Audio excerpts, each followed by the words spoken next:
Biasanya kan bekas operasi masker, kemudian ini kan bekas darah itu dikumpulkan, menyuburkan kesuburan eceng gondok ini menutupi permukaan waduk, drainase menjadi taman kolam ikan, nah gitu kan.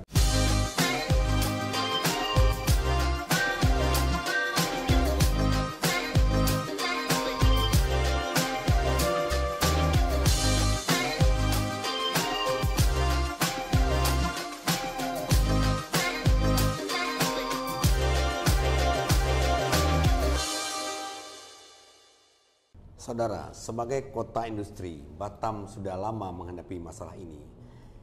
Masalah itu adalah masalah limbah, baik limbah domestik, limbah medis, sampai ke limbah bahan berbahaya dan beracun.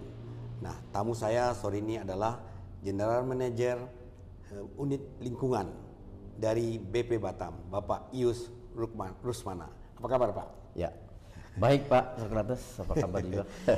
Gimana Pak pengalaman mengelola lingkungan ini? Ya, pengalaman mengelola lingkungan kebetulan saya tuh masuk tahun 99 ya. Ya. Waktu itu ada sebagai staf perencanaan lingkungan. Ya, staf perencanaan lingkungan, kemudian berkembanglah di situ kan. Staf perencanaan lingkungan itu yang merencanakan program-program dan kegiatan terkait dengan penyiapan infrastruktur pengelolaan lingkungan.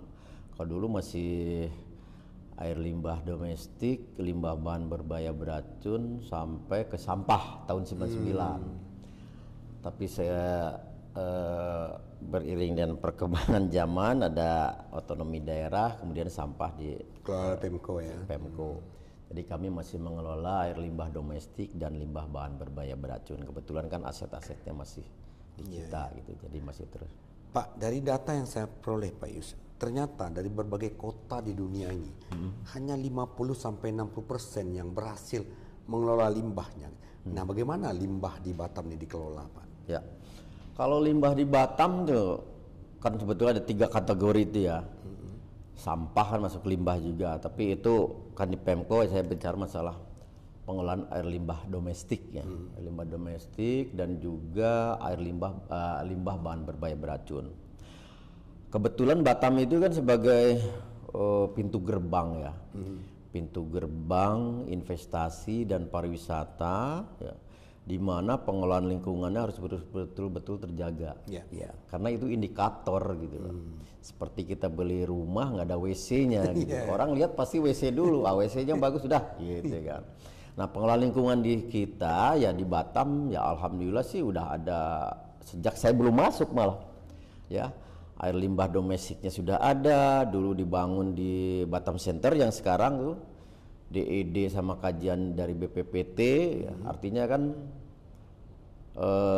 pengolahan limbah ini sejak awal kan sudah diperhatikan oleh pemerintah ya, meskipun Batam belum booming ya, tapi dasar-dasar pengolahannya itu sudah ada.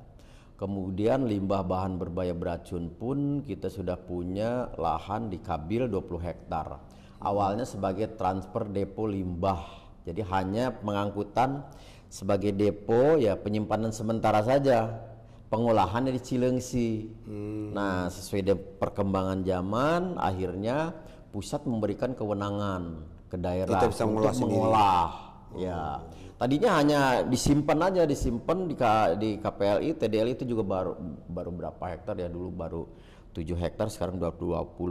Ke Cilengsi, PPLI, Persada Pemunah Limbah Industri. Tapi sekarang dulu 100% dikirim, kalau sekarang 90% ya dikirim. Sekarang terbalik, 90% diolah di sini. Nah, sumbernya dari mana? Ya sumbernya tentunya kan dari industri-industri ya. Industri-industri kan banyak tuh. PMA-nya juga banyak kan, PMDN banyak, dan potensinya juga kurang lebih sekitar 60% ya yang menghasilkan limbah B3, limbah bahan berbahaya beracun ya secara variasi lah. Ada padat, selat, ada cair, dan semuanya kita kumpulkan, kita olah ya. kemudian kita manfaatkan gitu ya. Sementara air limbah domestik ya kita juga sudah punya nih sejak tahun 90-an ya, di Batam Center. Air limbah domestik itu berasal dari tinja-tinja lah, septic tank sekarang itu. Nah, sekarang yang diambil dari sekitar 313.000 sambungan rumah yang identik dengan memiliki septic tank. Kan sekarang sambungan rumah menurut data SPAM sampai Juni itu sekitar 314.000 sambungan rumah spam atau air. Nah, kita mengasumsikan dari 314.000 itu memiliki septic tank. 314.000 itu yang sekarang kita olah air limbah domestiknya di Batam Center melalui BP Batam dan juga para mitra gitu. Artinya Batam sejak awal sesuai dengan perkembangan informasi, perkembangan zaman ya kita coba kembangkan ya. Diolah jadi apa Pak limbah domestik itu? Nah, kalau untuk air limbah domestik itu kan air limbah ada kegiatan dari kegiatan rumah tangga ya. Jadi dapur, cucian dan juga septic tank. Tinja. 3 itu aja yang kita olah gitu kan. Nah, pengolahannya nanti dikumpulkan ya menjadi air bersih dan pupuk. Oh, bisa dipisah kompos gitu? Organik ya. Nah, jadi semangat zero waste, semangat waste to energy kita sudah terapkan lah gitu kan. Malah sekarang udah dipakai juga tuh pupuk kompos tuh, kompos organik itu. Nah, terus kalau air bersih selama ini kan kita olah jadi air bersih masih dibuang ke lingkungan. Tapi next ya akan kita manfaatkan juga, dan itu sebetulnya amanat dari peraturan perundang-undangan harus dimanfaatkan gitu. Sekarang dikumpulkan, kemudian ada juga yang minta gitu untuk penyiraman taman, untuk untuk membasahi jalan-jalan kalau musim kemarau dulu ya. Kalau sekarang kan masih ada terkumpul. Pak Yus mungkin masih ingat dulu pernah Batam dikejutkan dengan limbah B3 yang dibuang sembarangan, Pak. Nah, itu bagaimana itu supaya tidak terjadi lagi ya, Pak? Oke. Itu kalau nggak salah kan tahun 2019 ya. 2018, 2019 atau sebelum itu ya. Kalau nggak salah limbah plastik itu ya. Nah, limbah plastik ya waktu itu kan sebetulnya limbah plastik ini kan berasal dari Cina nih, di mana Cina itu meningkatkan status pengolahannya yang tadinya menggunakan bahan baku plastik sekarang ditutup. Dampaknya kan ke negara Asia ini. Ya, ini mau diolah mau di mana nih? Asia termasuk di Indonesia, termasuk di Batam gitu. Ya. Dari situ booming lah gitu kan. Muncullah perusahaan-perusahaan yang baru pengolah plastik, pengimpor plastik. Sebetulnya pengolah dan pengimpor plastik yang sudah lama juga sudah ada di sini kan banyak juga ya. Ada beberapa lah perusahaan gitu kan.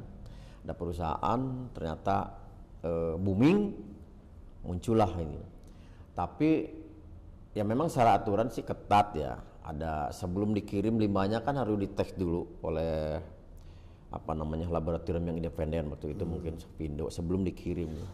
Tapi nggak tahu gimana ternyata banyak limbah-limbah plastik yang disusupi gitu kan. Waktu itu DLH ya yang Nah, DLH ngambil inilah action lah gitu kan untuk segera. Kalau limbah medis itu masuk kategori apa?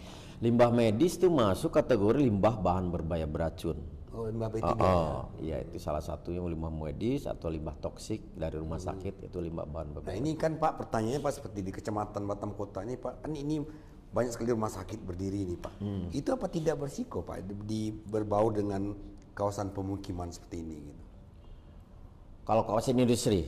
Bukan, rumah sakit yang ada rumah sakit yang limbah medis Pak maksudnya. Rumah sakit kalau nggak salah sekarang rumah sakitnya tuh ada berapa, terus klinik ada berapa gitu kan. Dan mereka ya saya lihat kalau di Batam tuh cukup tertib lah ya, tertib. Jadi setiap rumah sakit, setiap klinik, setiap kegiatan usaha kan harus memiliki dokumen lingkungan ya. Di dalam dokumen lingkungan itu ada persetujuan teknis ya. Persetujuan teknis itu berisi cara mengolah limbah. Nah, sebelum izin keluar itu harus ada dulu gitu. Kalau sekarang di depan ya baru AMDA atau KPL. Kalau dulu memang AMDA atau KPL dulu baru ini. Tapi sekarang semakin ketat. Jadi sebelum izin diberikan itu harus ada komitmen dituangkan dalam dokumen lingkungan mau diapain itu limbahnya. Dan ini sangat berisiko kalau misalkan dibuang sembarangan. Jadi kalau limbah medis biasanya kan bekas operasi, masker, kemudian ini kan bekas darah itu dikumpulkan. Kumpulkan, kita punya gudang khusus, harus khusus, ada aturannya. Khusus untuk menampung sementara limbah bahan berbahaya beracun. Juga untuk cair limbah bahan berbahaya beracun, misalkan dari foto ya, kegiatan foto kan harus ada cair mengandung Hg kan, mengandung air raksa gitu kan, tuh dikumpulkan air raksa dan juga emas, perak, perak itu dikumpulkan. Nah kalau itu ada yang bernilai ekonomis, ada juga yang enggak. Mau bernilai, mau tidak, pokoknya itu harus dikelola secara khusus, ya sesuai aturan peraturan. Kalau ada yang melanggar, Pak, apa sanksinya ya, Pak Yusi? Kalau yang melanggar itu sesuai dengan undang-undang, PP, kurungan, ya, dan juga denda. Tapi secara detail kurungan sama dendanya saya nggak hafal ya, tapi yang jelas itu cukup ini juga lah, cukup berat. Pak, apa memang sudah saatnya Pak BP Batam itu membuat pipa instalasi pengelolaan air limbah di setiap rumah gitu? Jadi satu kesatuan itu. Memang sudah saatnya Pak ya? Iya. Sebenarnya udah terlambat sebenarnya kan. Kalau lihat dari negara-negara modern berkembang, ternyata saya lihat tuh 150 tahun yang lalu, Pak. Bikin gitu Pak? 50 tahun yang lalu, 100 tahun yang lalu. Septic tank itu terkoneksi gitu? Benar. Singapura itu udah lama, Eropa misalkan kan dulu suka ada kanal kan, kanal besar. Kalau lihat di film-film tuh, gorong-gorong, itu pembuangan air limbah. Dulu kan direncanakan sedemikian rupa. Nah, di Indonesia ya mungkin kita masih belum terlambat ya, karena memang perkembangan ininya kan beda lah, tingkat perkembangan ekonominya ya. Kita kan negara berkembang kan, masih wajar lah. Tapi yang jelas kami ingin Batam menjadi percontohan nasional, gitu kan. Ini juga kita mengacu kepada program nasional terkait dengan target sanitasi. Ya, target sanitasi, di mana kita punya target-target sanitasi dan itu pertanyaannya kenapa harus pakai pipa gitu ya. Nah, target sanitasi itu ada namanya target sanitasi layak ya, dan target sanitasi aman dan juga BABS, buang air besar sembarangan. Target 2019 sampai 2024 sanitasi layak itu 90%. Sanitasi aman sekitar 15%, BABS 0%. Untuk Kepri sanitasi layak itu seperti punya rumah ya, punya septic tank, itu masih layak. Kalau aman, punya rumah, punya septic tank, diolah. Nah gitu itu kan. Bedanya ya. Betul. Kan sekarang di Batam pun mungkin masih ada keberadaan pembuangan tinja itu BABS, misalkan di pinggir-pinggir pantai kan masih ada, kita bisa lihat kan, gitu kan. Di Kepri lah secara umum di Kepri kan. Untuk di Batam ya mungkin ada sebagian kecil dan ini kita harus coba amankan gitu kan. Nah, Batam sanitasi layaknya Kepri ya itu hampir mendekati 90. Kemudian untuk sanitasi amannya itu udah melebihi target 15 sekian. Kemudian BABS-nya masih 1%. Jadi masih ada sedikit dibandingkan dengan daerah lain, Pak.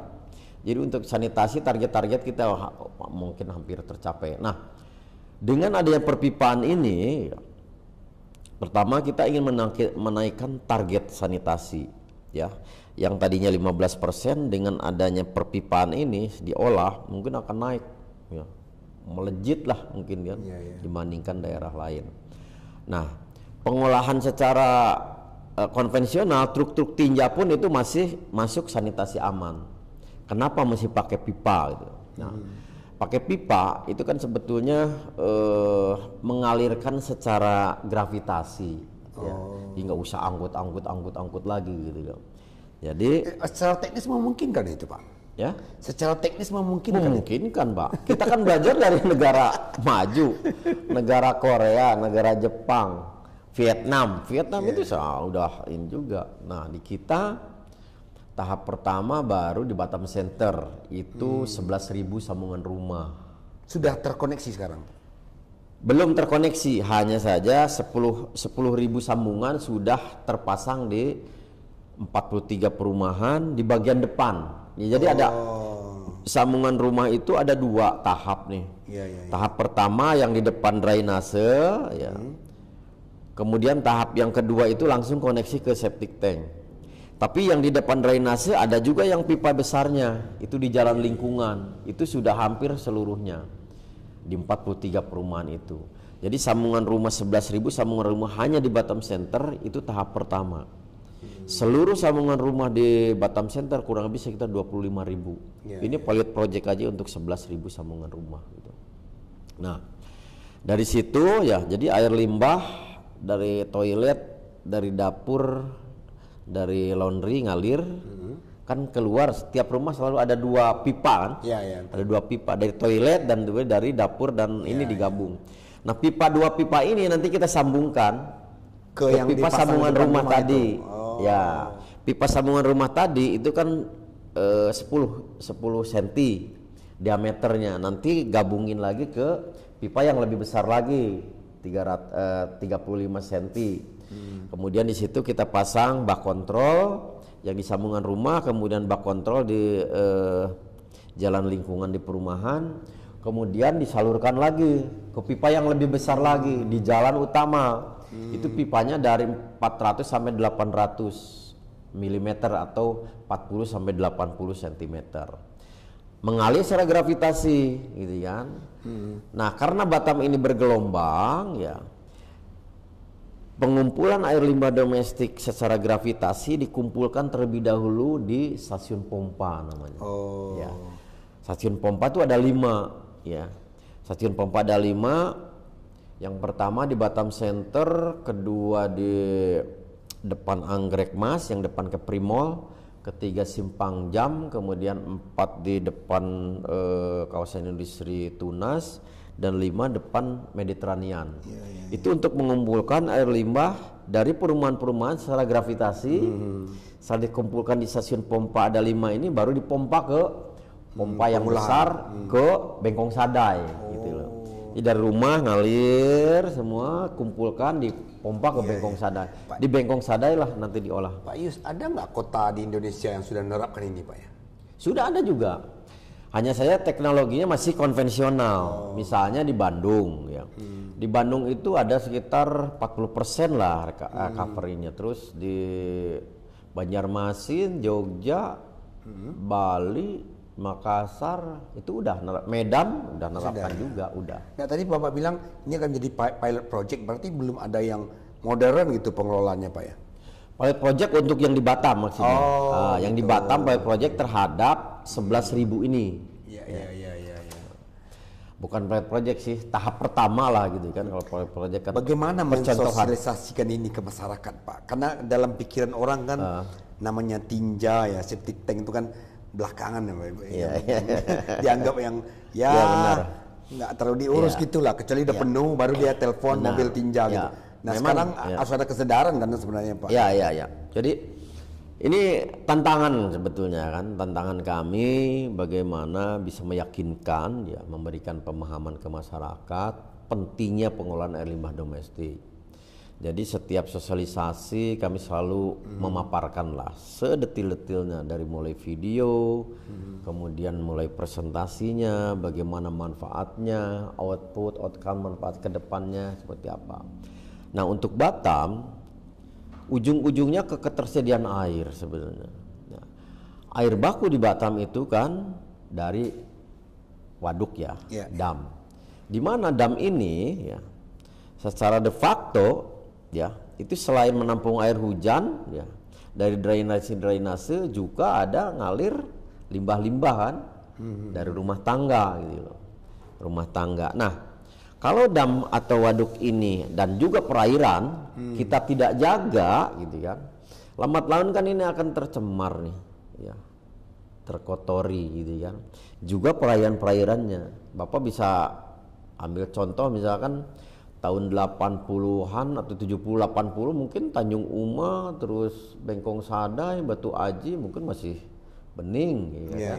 Tapi sekarang kan karena ada kegiatan pembangunan yang begitu pesat dan pembuangan limbahnya mungkin belum sepenuhnya dikelola dengan baik. Soal dam ini kan Pak, kotor. soal waduk ini kita punya pengalaman buruk ketika ternyata dam Baloi yang dulu itu diandalkan untuk air bersih di Jodoh dan Nagoya sekarang tuh mati karena pencemaran Pak. Benar. Nah, apa yang ingin Bapak katakan kepada masyarakat? Bagaimana kita yang selama ini tergantung dengan jadi saya sampaikan ke masyarakat ya bahwa ya pengolahan air limbah domestik ini akan memberikan manfaat. Yang pertama terjaganya air baku, terjaganya perairan, terjaganya drainase. Kemudian secara tidak langsung juga akan menarik investasi dan pariwisata, membuat lingkungan lebih bagus, bersih, hijau, gitu kan. Dalam rangka menuju Batam kota baru yang berwawasan lingkungan. Kemudian yang kedua, ya mungkin manfaat lain selain dari visual, ya kita juga bisa menurunkan tingkat penyakit itu ya. Nah, itu kan dengan lingkungannya tertata bersih mungkin nggak ada yang penyebab bakteri, bakteri, virus segala macam gitu kan. Terus jika lingkungan terjaga, efek dominonya sangat banyak sekali lah gitu kan. Makanya kami selalu menyampaikan ke masyarakat bisa minta tolong ya. Kita sama-sama jaga Batam, pulau kecil di mana ketergantungan airnya itu sangat tinggi dan harus kita jaga dalam jangka waktu yang cukup lama untuk anak cucu kita.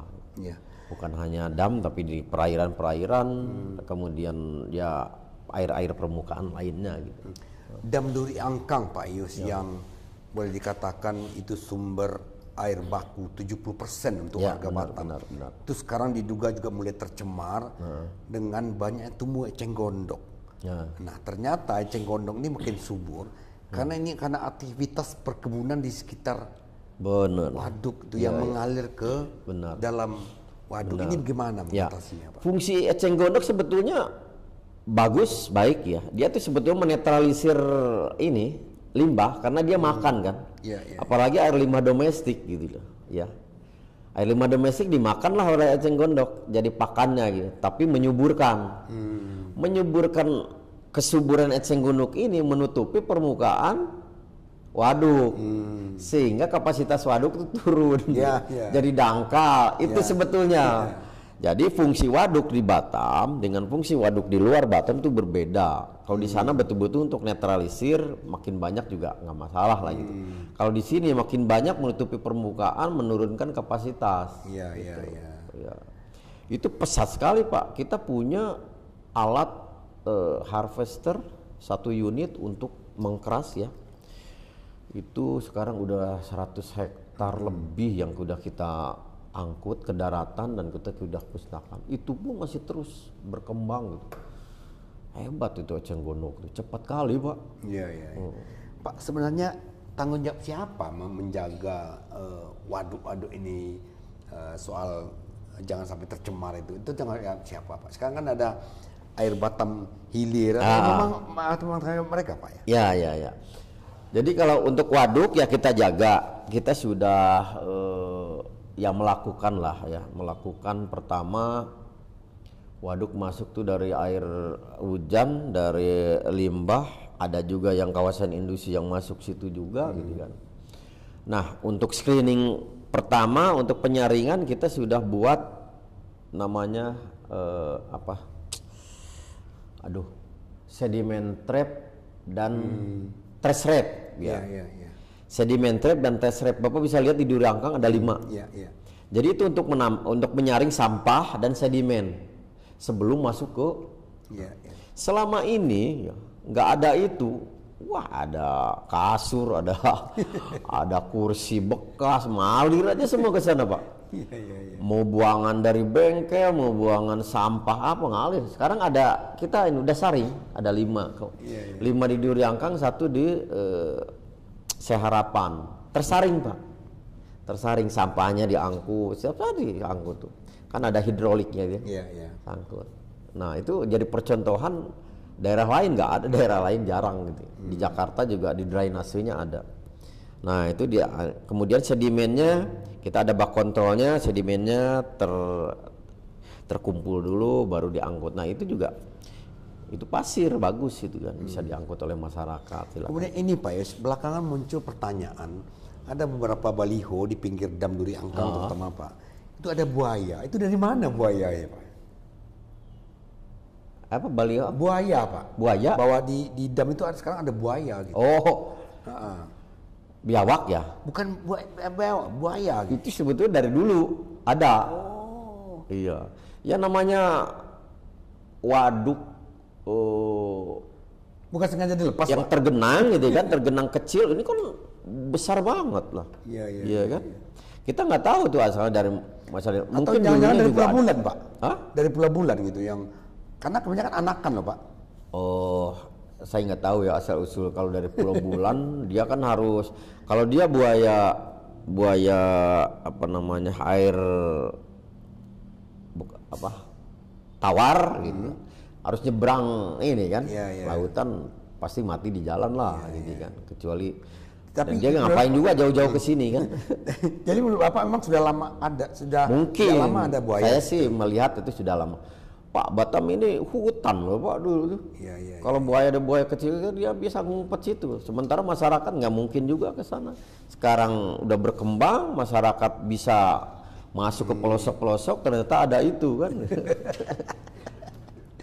Pak Is ngomong-ngomong. Ada di video itu ya. Ya. Nah, saya juga mau ini bener apa enggak gitu. Cuman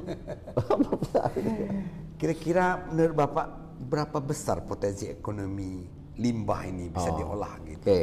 Sebenarnya ke potensi ekonomi ya, kita tidak melihat ke potensi ekonominya Pak, tapi asas manfaatnya ya, untuk lingkungan, outcome-nya lah gitu kan. Kalau itu harus di cover ya memang itu harus ada, karena bagaimanapun ada layanan ya, tentunya ada biaya gitu kan. Dan itu juga harus minimal balance lah sama gitu kan. Nah, kalau potensi ekonomi saya nggak lihat ke arah sana, tapi kita akan mengedepankan manfaatnya gitu ya.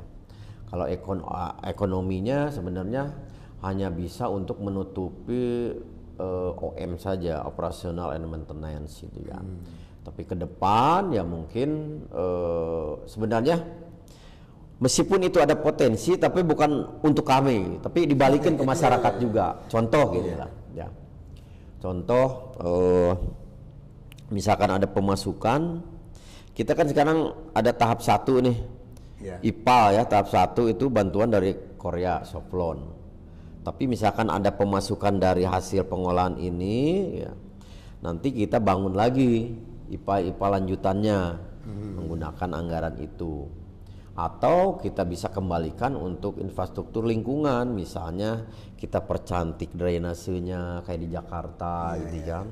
Kemudian hutan kotanya kita pagar, drainasenya kita bersihkan gitu. Malah mungkin di Jawa itu sudah ada drainase menjadi taman kolam ikan. Nah gitu kan. Saya tuh punya impiannya ke sana gitu. Nah, kalau untuk potensi ya saya kira ada layanan, ada biaya, itu wajar dan secara aturan juga dibolehkan. Perdanya pun ada, Perda nomor 4 2016. Di situ dicantumkan ada pasal 47 105 disebutkan bahwa pengolahan air limbah domestik ya bisa dilakukan oleh pemerintah ya pelayanannya, dan bisa ditarif dalam bentuk satu tarif gitu kan. Asal ada layanan diberikan tarif, tapi sampai sekarang tarif ini kan masih belum, karena IPA-nya juga belum beroperasi ya. Tapi ke depan saya melihat ada program baru nih. Karena pembangunan IPAL ini membutuhkan biaya yang cukup besar, perencanaan pun cukup lama ya, dan juga tidak bisa didapat dari APBN lah karena cukup besar. Nah, saya punya ide, ini ide pemerintah pusat juga gitu, hanya saya ingin menerapkan saja di sini. Ada namanya layanan lumpur tinja terjadwal ya. Apa artinya? Nah, layanan lumpur tinja terjadwal itu kan di Batam ini nih, taruhlah Pulau Batam ya, ada sekitar 314.000 sambungan rumah yang memiliki septic tank. Ya, ya. Sekarang baru terlayani 11.000 sambungan menggunakan perpipaan, Pak. Sesuai dengan master plan dari pemerintah kota tahun 2012 bahwa IPAL di Pulau Batam ini akan dibuat sekitar 7. Yang sama nih, ini baru tahap pertama nih. Baru tahap pertama hampir 7 tahun dan biayanya cukup besar juga kan. Nunggu ini sampai kapan itu loh. Nah, yang 6 ini ya kita akan coba olah menggunakan namanya program layanan lumpur tinja terjadwal. Dari sekitar 300 ribuan ya septic tank yang tidak dikelola menggunakan perpipaan, kita akan layani menggunakan layanan lumpur tinja terjadwal. Artinya nanti kita akan jadwalkan sekitar 300 yang punya septic tank, kita akan jadwalkan. Jadi menurut aturan lumpur tinja terjadwal itu harus diambil antara 2 sampai 5 tahun sekali. Kita ambil moderatnya 3 tahun. Jadi 300.000 sambungan itu yang punya septic tank kita jadwalkan ya. Bulan ini perumahan mana, bulan ini perumahan mana, bulan ini perumahan mana, sampai 300 itu sampai per 3 tahun sekali. Nah. Tapi masyarakat kan tidak terbiasa Pak dengan pengambilan lumpur tinja terjadwal ini, karena mereka biasanya kalau sudah penuh, kalau sudah ada masalah, misalnya pecah, misalnya, baru mereka telepon mobil tinja. Ya, oke. Makanya kita coba antisipasi, tidak sampai ke arah sana. Kan dari 300-an ribu itu mungkin di sini pernah disedot berapa tahun sekali gitu kan. Gitu kan. Bisa jadi belum pernah juga gitu kan. Terus airnya kemana gitu kan. Setelah full airnya kan langsung ngocor aja gitu kan keluar, dan ini yang mencemari. Bentuknya bening juga belum tentu itu bening kalau secara laboratorium kan gitu loh. Jadi kita akan coba meyakinkan masyarakat ya, juga pimpinan pusat kementerian, kemudian di provinsi, Pemko dan BP Batam, kita coba gesa layanan lumpur tinja terjadwal ini. Jadi kalau 300.000 itu kita membutuhkan sekitar 100 truk. Ya per hari 1 truk itu 4 trip ya.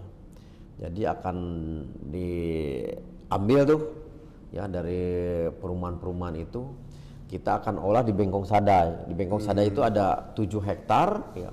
3 hektar sudah kita pakai untuk IPAL, instalasi pengelola air limbah dari perpipaan, yang 4 hektar itu masih idle. Jadi kita masih bisa menggunakan itu untuk program layanan lumpur tinja terjadwal. Nah, gitu. Pak Yus, apa yang ingin Bapak sampaikan kepada masyarakat Batam yang kita ini kan mau bergerak menjadi kota modern dan kota maju Pak, itu, tentang kesadaran terhadap lingkungan ini? Ke masyarakat? Ya. Kami udah masif ya sejak 2 tahun atau 3 tahun dari 2021 untuk mensosialisasikan. Pertama mulai medsos ya. Medsos ini luar biasa nih. Kekuatannya, followernya 40.000, 60.000 udah langsung tersampaikan. Kemudian kami juga menyampaikannya ke media cetak juga, ada kerjasama. Kemudian baliho, ya Bapak bisa lihat baliho itu yang kami susun, kami pasang itu tiap tahun ada kan. Sekarang tuh yang warna pink ya. Lingkungan indah, masa depan cerah, nah, itu. Itu. Kemudian ada juga sosialisasi ya. Kemudian kita juga buat medsos khusus, unit usaha pengelolaan lingkungan ya, ada IG, YouTube, Facebook gitu kan. Dan juga kita ada sosialisasi ke RT RW, lurah, camat gitu. Nanti kita akan laksanakan lagi sosialisasi secara periodik ya ke seluruh Batam ya, untuk menyampaikan rencana layanan lumpur tinja terjadwal ini. Kalau soal biaya Pak, itu berapa Pak kalau misalnya dari BP Batam yang menyedot tinja yang ke rumah-rumah itu? Kalau dari BP Batam itu ada perkanya ya, perkanya tergantung zona ya. Iya, iya. Tergantung zona ada 150, 200, 250, 300 per meter kubik. Ya, per meter kubik dengan minimal 2 meter kubik. Kalau misalkan 0,5 meter kubik pun jadi tarifnya 2 meter kubik karena kan menutupi biaya transportasi. Nah untuk swasta mungkin kurang lebih atau mungkin lebih mahal gitu. Mereka bisa inilah, mungkin bisa negosiasi di situ. Jadi sekali sedot kurang lebih sekitar antara 300 mungkin ya 200 sampai 400 ribu lah tergantung areanya ya. Ada yang Batam Center, Batu Aji yang beda-beda itu. Oke, Pak Ius, terima kasih banyak informasinya. sama-sama. Mudah-mudahan Batam lingkungannya lebih baik, menuju kota maju dan modern. Demikian saudara perbincangan saya dengan Pak Ius Rusmana, General Manager Lingkungan BP Batam. Dan sebagai penutup ada satu quote yang perlu Anda renungkan, bahwa masa depan tergantung apa yang kita lakukan hari ini. Ini dikatakan oleh Mahatma Gandhi. Ikuti terus Socrates Talk.